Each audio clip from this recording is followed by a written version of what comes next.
2021 Australian ওপেনে ফাইনালে উঠেও শেষ পর্যন্ত খালি হাতে ফিরতে হয়েছিল দানিল মেদভেদেভকে।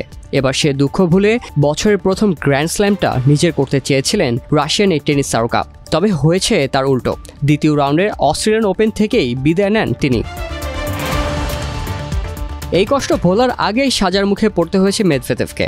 কোর্টে অসদাচরণের জন্য তাকে $৭৬,০০০ বা ৯২ লাখ টাকা জরিমানা করেছে অস্ট্রেলিয়ান ওপেন কর্তৃপক্ষ। জানায় একাধিক ঘটনার পরিপ্রেক্ষিতে এই জরিমানা করা হয়েছে। অস্ট্রেলিয়ান ওপেন কর্তৃপক্ষের তথ্য মতে প্রথম রাউন্ডের ম্যাচ থেকেই মেজাজ হারাতে থাকেন দানিল মেদভেদেভ। থাইল্যান্ডের কাসিদিত সামরেজের বিপক্ষে 5 সেটে গড়ানোর ম্যাচে তৃতীয় সেটে যখন কাসিদিত জয়ের পথে ছিলেন তখন আবেগ নিয়ন্ত্রণ না করতে পেরে র্যাকেট দিয়ে নেট ক্যামেরায় আঘাত করেন এই রাশিয়ান টেনিস তারকা। এতে র্যাকেট ভাঙার পাশাপাশি ক্যামেরাও ভেঙে যায়। এই ঘটনায় মেদভেদেভকে জরিমানা করা হয়েছে $10,000। প্রথম রাউন্ডে সেই ম্যাচ জিতলেও মেদভেদেভের রক্ষা হয়নি দ্বিতীয় রাউন্ডের ম্যাচে।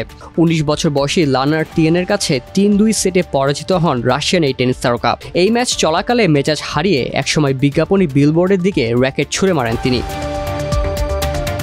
শুধু র্যাকেট ছুঁড়েই ক্ষান্ত হননি মেদভেদেভ। ম্যাচ পরবর্তী সংবাদ সম্মেলনেও দেখা যায়নি তাকে। খেলার মাঝে আম্পায়ারের সঙ্গেও তর্কে জড়ান। এত অভিযোগের কারণে বড় অর্থদণ্ডে দণ্ডিত করা হয়েছে তাকে। দ্বিতীয় ম্যাচের এসব ঘটনার জন্য মেদভেদেভকে জরিমানা করা হয়েছে $৬৬,০০০।